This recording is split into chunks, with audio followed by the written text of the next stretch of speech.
안녕하십니까. 고지학의 경제버스 시작하겠습니다.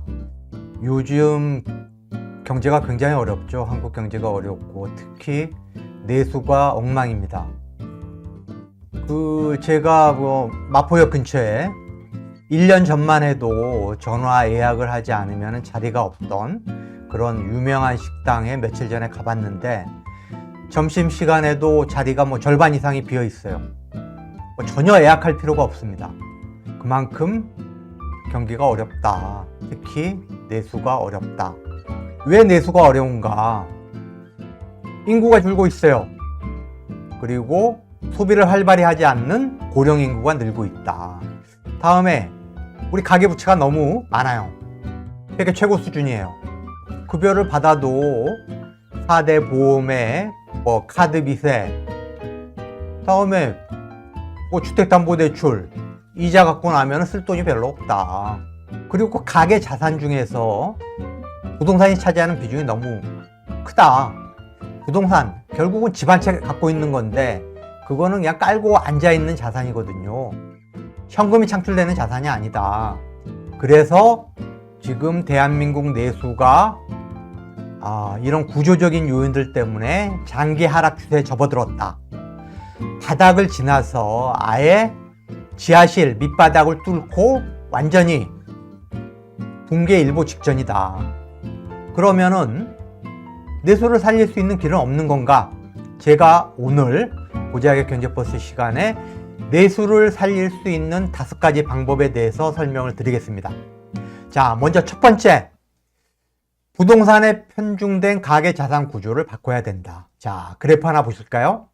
이게 2023년에 통계청에서 내놓은 가계금융복지조사 결과예요.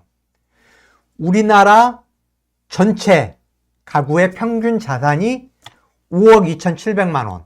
그런데 그 중에 78.6%가 바로 부동산 자산이다. 4억 1,424만 원이 부동산이에요. 가계 전체 자산 중에 그게 전셋집이든 자가든 집 하나가 전체 80%를 차지하고 있다. 근데 제가 저번 시간에도 말씀드렸지만은 OECD 회원국 같은 경우 평균 50% 초반이에요. 금융자산과 부동산 자산이 균형을 갖추고 있다. 자, 금융자산이라는 게 뭐죠? 예금과 주식과 채권이에요. 금융자산의 특징은 언제든지 현금화가 가능하다. 그리고 보십시오. 주식이나 채권 투자는 증권사에 수수료 조금 내면 돼요.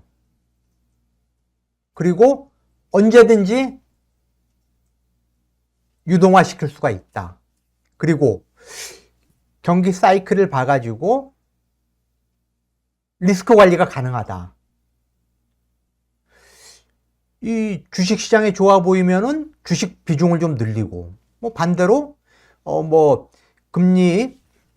금리가 이게 장기적으로 올라갈 것 같다 그러면은 채권 투자 비중을 늘리고, 아니면은 기준금리가 이제 높냐 낮냐 이런 걸로 봐가지고 예금 비중을 높이거나 줄이거나 이런 식으로 리스크 관리가 가능하다. 그런데 부동산 같은 경우는 현금성이 떨어진다. 유동화하기가 쉽지가 않아요. 요즘처럼 경기가 안 좋을 때 내가 은행 돈을 빌려가지고 5억짜리 아파트를 샀는데 10% 떨어졌어요. 지금 5천만 원이 떨어져 4억 5천만 원이야 시가가. 그런데 보니까 경기가 계속 좋아볼 기미가 없어. 좋아질 기미가 안 보여. 그래서 내놨어. 근데 경기가 안 좋으니까 안 팔려요. 내가 1년 전에 내놨는데도 안 팔려. 이런 경우가 비일비재하거든요. 다음에 은행 돈 빌려가지고 내가 조그만 상가를 하나 매입을 했어. 그런데 상가 산지 6개월도 안 돼가지고 임차인이 나가겠대. 장사가 안 돼가지고. 그래서 그 사람 보증금 줘가지고 내보냈는데 세입자가 구해지지가 않아. 그럼 공실로 둬야 되는 거예요. 그 상가의 관리비라든가 이런 것들은 계속 나가고 세금도 내야 되고 은행 이자도 내야 되고 그러니까 이런 일이 생긴다는 거죠. 그래서 선진국 같은 경우는 미국이나 영국이나 일본이나 이런 데는 금융자산의 비중이 부동산 이 자산보다 훨씬 더 높다. 그리고 OECD 회원국 전체를 봐도 금융자산과 부동산 자산이 균형을 갖추고 있다. 그런데 우리나라는 유독 집에 대한 집착이 강하다 보니까 부동산 자산의 비중이 무려 80%다. 황금성이 떨어지는 그게 내수 부진의 한 요인이라는 거죠. 그래서 정부가 결국은 이 수십 년 동안 한국 사람들이 이렇게 사회생활을 하고 경제활동을 하면서 장기적으로 보면은 집 한 채 갖고 있는 게 부동산 투자 수익률이 금융 투자 수익률보다 높더라라고 하는 어떤 경험칙에 의해서 그런 식의 투자를 하는 거거든요. 그렇기 때문에 정부가 부동산 값은 구조적으로 하향 안정화될 수밖에 없다라고 계속 강조를 하고 투기 심리를 종식시키는 역할, 그리고 금융 쪽에 투자했을 때 좀 더 많은 수익을 낼 수 있도록 세제라든가 어떤 금융 투자 여건을 선진국화 시킬 필요가 있다는 거죠. 이재명 후보가 자본시장법 계속 이야기하는 것도 그거거든요. 계속 이 재벌이라든가 대주주들이 장난을 치는 거예요. 자기 자식한테 증여를 해야 되는데, 기업을 물려줘야 되는데 주가가 너무 높으면 자기가 감당이 안 돼. 인위적으로 주가를 막 떨어뜨리고, 다음에 막 기업을 막 쪼개가지고 쪼개기 또 상장을 하고, 이 소액 주주들의 이익을 침해하는 이런 일들이 빈번하다 이거예요. 국내 주식시장은. 그런 것들을 바로 잡아야 된다. 자, 두 번째, 2차 베이비 부머가 지금 이제 은퇴를 시작했어요. 제가 1차 베이비 부머 세대의 막내격이에요. 근데 2차 베이비 부머는 1964년생부터 1974년생까지 무려 954만 명이에요. 우리나라 전체 인구의 5명 중에 1명, 19% 정도 돼요. 엄청나게 많아요.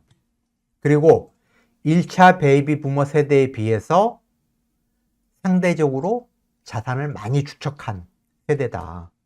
그래서 뭐냐, 이 사람들이 이제 은퇴를 하게 되면은 경제 성장률이, 저 그래프 보시면 알겠지만은 이 한국은행이 내놓은 자료인데 한 0.38, 연간 0.38% 정도 경제 성장률이 떨어질 거다. 그리고 아무래도 은퇴를 하게 되면은 소비도 적게 할 수밖에 없죠. 그래서 제가 주장하는 건 뭐냐, 이 사람들이 자녀 세대한테 살아생전에 자산을 이전할 수 있도록 도와주자. 22대 국회에서 여당 야당 모두 작년에 상속증여세법 개정안을 내놨어요. 지금 상속증여세법이 너무 오래전에 만들어 놓은 거여가지고 현실에 맞지 않는다는 측면도 있고, 어찌됐든 상속증여를 할 때 공제폭을 늘려줘가지고 세금 부담을 좀 줄여주는 그런 안을 내놨는데, 제 말은 뭐냐면은 죽었을 때 자녀한테 상속하는 거하고 살아생전에 증여하는 거하고 지금은 세율이 똑같아요. 그런데 살아생전에 부를 이전할 때 조금 더 유리하게, 세율을 조금 더 유리하게 조정해 주자라는 거예요. 그러면은 아무래도 2차 베이비 부모가 자기 자산을 살아생전에 뭐 30대, 40대 자녀한테 이전을 하게 되면은 참 왕성하게 경제 활동을 하고 소비 활동을 하는 세대이기 때문에 지금보다는 내수를 살리는데 도움이 될 거다라는 거죠.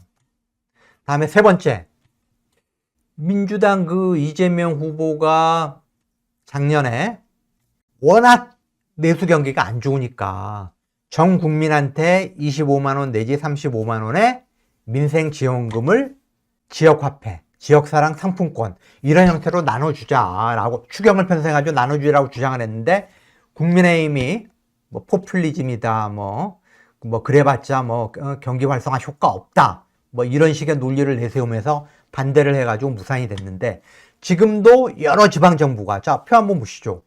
뭐 전남 영광군, 김제시, 정읍시, 뭐 경기도 파주시, 광명시, 뭐 이런 많은 지자체들이 지금도 그 지역 경제를 살리기 위해서 그런 민생지원금을 지급을 하고 있거든요.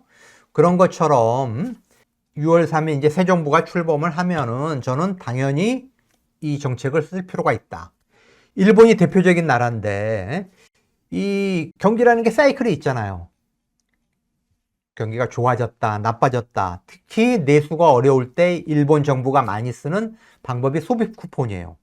소비 쿠폰을 전 국민한테 나눠줘요. 재정으로 풀어요. 그러면은 동네 경제가 살아나고 시장에 활기가 돌고, 그러니까 그런 것처럼 이 민생지원금을 적극 활용할 필요가 있다.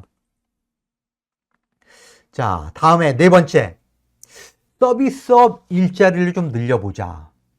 앞으로 일자리가 늘어날 걸로 예상이 되는 업종도 있고 일자리가 감소할 걸로 예상이 되는 업종도 있고 한데, 물론 제조업 중에서도 뭐 반도체라든가 뭐 일부 업종은 뭐 일자리가 늘어날 걸로 예상이 되지만은, 제조업 일자리는 지금까지 계속 줄어왔어요. 최근 10년 동안 제조업 일자리는 계속 줄고 있어요. 10년 전에 전체 일자리 중에서 제조업 일자리가 한 18% 가까이 됐거든요. 근데 지금은 15%대로 줄었어요. 왜 그러냐? 인공지능, 로봇, 이런 4차 산업혁명의 물결이 가져온 어떤 자동화, 이것이 제조업 일자리를 계속 줄이고 있는 거예요. 그래서 실제 제조업보다 훨씬 많은 고용을 창출할 수 있는 게 서비스업이거든요. 그런데 우리나라의 지금 서비스업은 너무 질이 낮은 서비스업, 음식 숙박업, 판매업, 이런 거 위주로 돼 있다. 그래서 제가 주장하는 건 뭐냐? 우리가 유럽이나 동남아 가보면 알겠지만은 관광과 관련된 많은 일자리들이 있어요. 관광과 관련된 일자리. 다음에 교육, 의료, 금융, 이런 고부가가치 서비스업을 키워야 된다. 아시겠지만은 윤석열이 그 12.3 쿠데타를 통해서 지금 굉장히 정치적으로는 지금 혼란한 상황이 이어지고 있지만은 해외 관광객은 오히려 더 늘었어요. 그만큼 K컬처, 우리 문학, 음악, K뷰티, K패션, 또 K푸드, 이런 것 때문에 한국에 와가지고 그런 오징어 게임의 촬영지라든가 뭐 기생충의 그런 무대라든가, 다음에 뭐 K-팝의 성지, 이런 식의 지금 그 K컬처가 뿌려놓은 그 씨앗들이 관광으로 연결이 되고 있거든요. 그러면은 관광에 대한 어떤 보다 더 적극적인 투자를 통해서 관광 산업을 키워야 된다. 또 의료도 우리가 굉장히 강점이 있는 분야거든요. 예를 들어 인천경제자유구역이라든가 제주특별자치도라든가 이런 데에 우리가 중동, 유럽, 동남아, 중국, 일본, 미국의 의료 소비자들을 끌어들일 수 있는 병원을 만드는 거예요. 거기서 우리가 강점이 있는 성형수술, 피부 미용, 그거를 K뷰티하고 연결을 시켜가지고 그런 의료 단지를 만들어서 많은 일자리를 만들어낼 수 있다. 그래서 한국은 제조업에 강점이 있는 나라고 제조업 강국이지만은 제조업의 일자리는 계속 최근 10년 동안 축소돼 왔고 앞으로는 더 가속화될 수밖에 없다라는 거예요. 그래서 훨씬 더 고용 창출 효과가 큰 서비스업에서 좋은 일자리를 많이 만들어내는 쪽으로 정책을 구사해 보자라는 게 제 네 번째 제안이고요. 자, 마지막으로 사교육을 때려잡아야 된다. 사교육. 그래프 한번 보시죠. 작년에 지출한 사교육비가 무려 29조 원을 넘었어요. 최근 4년 동안 23조, 26조, 27조, 29조 매년 역대 최고치를 경신하고 있어요. 학생 1인당 사교육비 지출이 30만 원대, 41만 원, 43만 원, 지금 작년에 47만 4천 원. 매년 역대 최고치를 경신하고 있는데, 그런데 보십시오. 애를 안 낳잖아요. 학생 수는 계속 줄어들어요. 작년에만 해도 초중 고등학교 해가지고 무려 학생이 8만 명이 줄었어요. 그런데도 역대 최고의 사교육비를 쓰고 있다. 바로 며칠 전에도 재밌는 뉴스가 하나 났는데, 내가 대기업의 부장이에요. 대기업의 부장이고 세금 떼고 실수령이 700만 원이야. 그러면은 한국적인 상황에서 10% 안에, 상위 10% 안에 드는 거거든요. 그런데 내가 중산층이라고 인식을 못하는 사람의 비율이 무려 30%가 넘어요. 한 달에 세금 떼고 700만 원 고액 급여를 받는 대기업의 부장이 나는 중산층이 아니다라고 생각한다는 거예요. 그게 말이 됩니까? 왜 그러냐. 내가 하여튼 서울에 아파트 하나 갖고 있는데 주택담보대출로 한 달에 뭐 150만 원 내야 돼. 뭐 4대 보험에 뭐 세금에 또 애가 둘 있는데 사교육비로 애 한 놈당 50만 원씩 나가. 사교육비로 또 100만 원 돼. 그러고 나면 쓸 돈이 없다는 거예요. 쓸 돈이. 그래서 공교육을 못 믿어가지고 우리가 사교육에 돈을 쳐바르고 있는데, 그래서 배출한 놈들을 보세요. 윤석열 같은 괴물, 한덕수 같은 괴물, 이준석 같은 이런 갈라치기 하고 혐오성 발언을 입버릇처럼 내뱉는 이런 괴물들을 만들어내고 있지 않습니까? 그래서 교육을 뜯어 고쳐야 된다. 국민들이 공교육을 믿고 자녀를 맡길 수 있게. 그래서 사교육에 돈을 안 쓰도록. 그래야지만 내수가 살아날 수 있다. 자, 6월 3일에 새롭게 출범하는 대한민국 정부는 제가 말씀드린 이 5가지 꼭 실천해가지고 제발 내수를 활성화시켜 주기를 부탁드려 봅니다. 자, 무작위 경제버스 오늘은 여기서 마치겠습니다. 고맙습니다.